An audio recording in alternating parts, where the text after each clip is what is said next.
Halo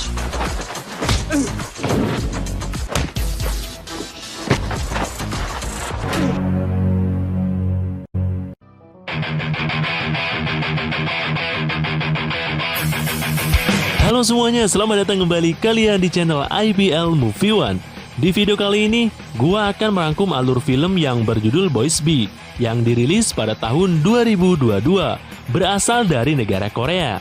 Film ini mengisahkan tentang persahabatan dua remaja bernama Sung In dan juga Hyu Tae, di mana sejak kecil Hyu Tae merupakan anak pendiam dan tidak suka terlibat dalam masalah. Sifatnya berbanding kebalik dengan Sung In, yang sangat suka berkelahi dan tidak mau kalah dari siapapun. Tanpa berlama-lama lagi, langsung saja kita siapkan sajenya terlebih dahulu, dan kita masuk ke alur ceritanya.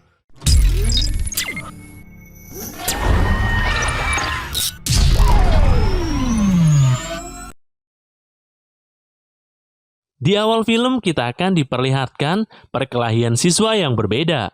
Sung In salah satu siswa dengan mudah mengalahkan musuh-musuhnya. Perkelahian itu terjadi karena hasutan siswa bernama Hae-sik yang menginginkan preman sekolahnya menghabisi Sung In. Karena kalah akhirnya Hae-sik pun menghajar Hyun Tae. 학교에서 책상 의자같이 Sung In yang tahu hal itu berencana untuk membalasnya. Sung In dan Hyun Tae adalah sahabat dari kecil.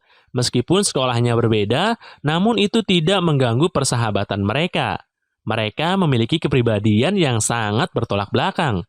Dalam perjalanan pulang sekolah, mereka menemukan brosur lomba bertarung, di mana pemenangnya akan diberikan hadiah uang. Sung In pun tertarik untuk mengikutinya. Tapi Hyun Tae yang tidak menyukai perkelahian berkata bahwa brosur itu hanyalah penipuan. Tak lama kemudian, tiba-tiba Sung In melihat Hae-sik bersama seseorang gadis. Sung In langsung bergegas menghampirinya dan terjadilah perkelahian. 사탕 맛있냐? Dari sinilah Hae-sik semakin benci dan muncul rasa dendam kepada Sung In. Dia akhirnya menyewa preman untuk menghabisi Sung In. Sementara itu, Sung In dan Hyun Tae terlihat sedang menghabiskan waktu bersama. Suatu hari, Hyun Tae mendapat telepon dari pacarnya dan mengajaknya untuk berkencan. Melihat hal itu, Sung In jadi iri, karena Hyun Tae lebih mementingkan pacar ketimbang sahabatnya. Dari situ akhirnya mereka berdebat, hingga membuat Sung In marah. Saat kencan, Hyun Tae merasa bersalah dan terus memikirkan Sung In. Oleh karena itu, dia buru-buru pergi untuk menjemput Sung In di tempat biasa. Sementara Sung In yang lagi bersandar di taman tidak mengangkat panggilan dari Hyun Tae. Tak lama kemudian, Hae-sik datang dan menantang Sung In untuk bertarung dengannya. Tetapi dengan liciknya, Hae-sik membawa orang bayarannya untuk membantu melawan Sung In.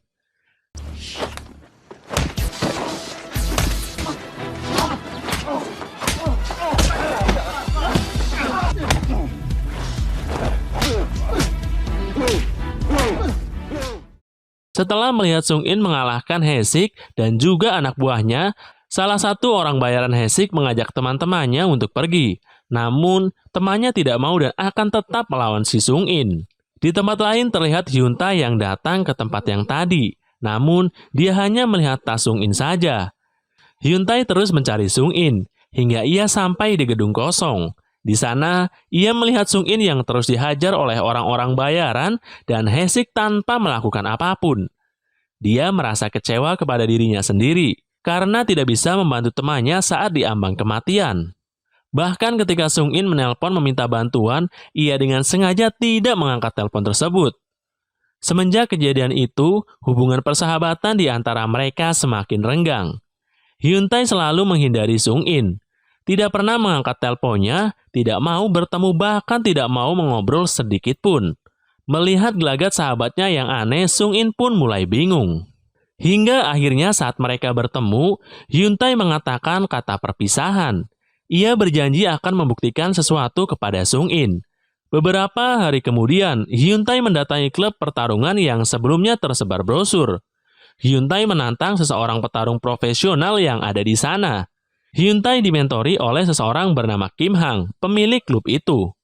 Sebelum bertarung, Kim memberitahu sebuah peraturan. Jika menang, maka Hyun Tae akan mendapatkan komisi yang sangat besar. Sedangkan jika kalah, ia harus merelakan uangnya dan Kim Hang akan mendapatkan 30% dari uang taruhannya tersebut.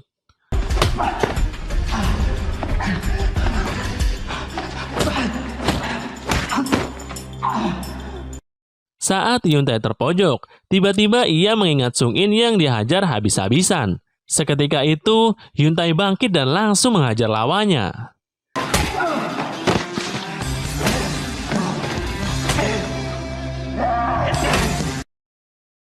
Dari kemenangan itu, Hyuntae mendapatkan komisi. Namun Hyuntae tidak menerimanya, karena ternyata Hyuntae hanya berniat untuk mengasah kemampuannya dalam bertarung. Untuk membuktikan bahwa dirinya juga bisa seperti sahabatnya. Mendengar hal itu, Kim pun berniat untuk menjadi pendampingnya dan mencari lawan petarung profesional lainnya. Tentu saja Kim Hang bisa melakukan itu agar ia mendapatkan komisi dari pertarungan si Hyuntae ini. Hari-hari berikutnya Hyuntae mulai melakukan pekerjaannya, bahkan ia juga mempelajari gerakannya setiap ia selesai melakukan pertarungan. Sementara Sung In yang merasa dijauhi oleh Hyuntae mulai merasa marah. Ia berpikir bahwa Haesik-lah yang telah menghancurkan persahabatannya. Maka dari itu, Sung In pun menghajar anak buah Haesik untuk meluapkan emosinya.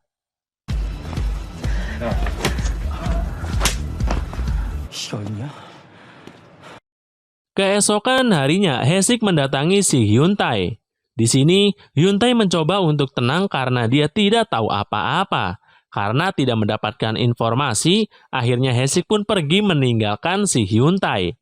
Di tempat lain, Sung In memergoki seseorang siswi yang sedang menaruh surat cinta di tasnya. Karena malu, siswi tersebut mengatakan bahwa surat itu dari gurunya. Malam harinya mereka terlihat sedang menghabiskan waktu bersama. Sementara Hyuntae masih mencari petarung-petarung hebat lainnya. Waktu itu Kim Han mempunyai lawan kuat dengan harga yang cukup mahal. Kali ini lawannya adalah seseorang yang tak pernah kalah dari pertarungan. Namun, hal itu tidak membuat Hyuntae menciut. Saat mereka mulai bertarung, si musuh meremehkan Hyuntae. Ia menganggap jika Hyuntae adalah musuh yang gampang untuk dikalahkan.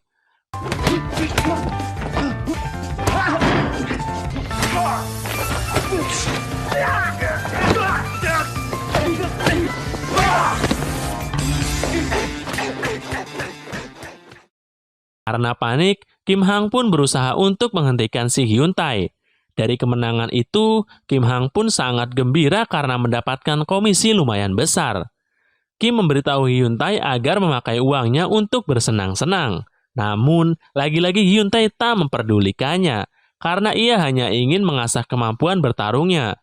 Kemudian Hyuntae menyuruh Kim Hang untuk mencari petarung kelompok. Kim Hang setuju dan ia juga akan menjadi partner bertarung si Hyuntae. Singkat cerita, hubungan Sung In dan si wanita surat itu, kita sebut saja Mei Mei, menjadi semakin dekat. Saat mereka akan pergi menonton, tiba-tiba Sung In mendapatkan telepon dari Hyuntae untuk mengajaknya bertemu. Saking senangnya, Sung In membatalkan acara nontonnya dan juga langsung bergegas menemui Hyuntae. Tapi ternyata Sung In dibuat kecewa karena di pertemuan itu sikap Hyuntae masih sama saja seperti sebelumnya. Di sana Hyuntae hanya bisa mengatakan bahwa ia akan segera membuktikan sesuatu padanya. Merasa kesal, Sung In pun marah dan menganggap Hyuntae menjauhi dirinya karena Hyuntae kecewa Sung In kalah dari Haesik. Karena itulah, Sung In mencari Haesik dan akan membuktikan bahwa dirinya bisa menang dari Haesik agar mereka bisa kembali berteman. Malam harinya Hyuntae dan Kim Hang melanjutkan pertarungannya. Mereka kini menjadi partner dalam pertarungan kelompok. Awalnya semua orang meragukan kemampuan Kim, namun ternyata mereka berhasil mengalahkan lawannya. Di tempat lain, orang bayaran Haesik meminta pinjaman uang. Namun, Haesik tak mau memberikannya dengan alasan tidak mempunyai uang sama sekali. Tak lama kemudian, Sung In datang dengan diantar oleh anak buah dari Haesik, dan Sung In pun langsung menghajarnya.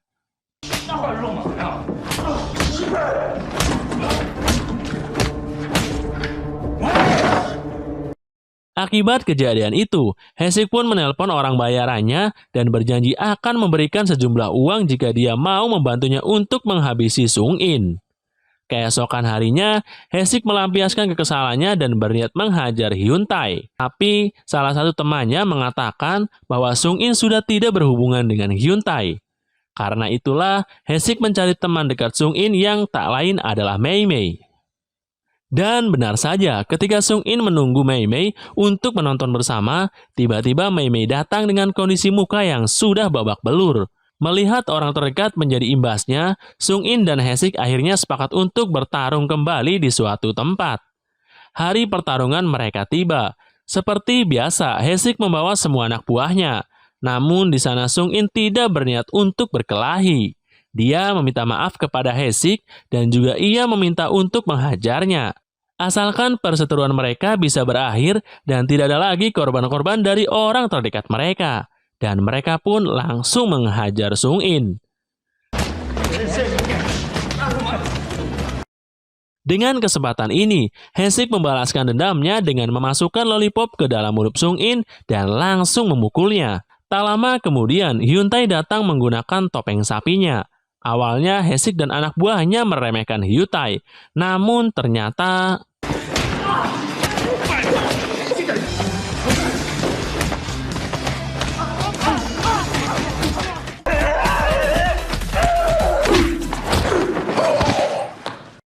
dari kejadian itu, Hyuntae pun meminta maaf kepada Sung-in karena tidak bisa membantunya saat Sung-in dihajar habis-habisan oleh anak buah Hesik. Hyuntae melakukan semua itu karena ia ingin bisa membantu Sung-in saat terpojok dalam pertarungan.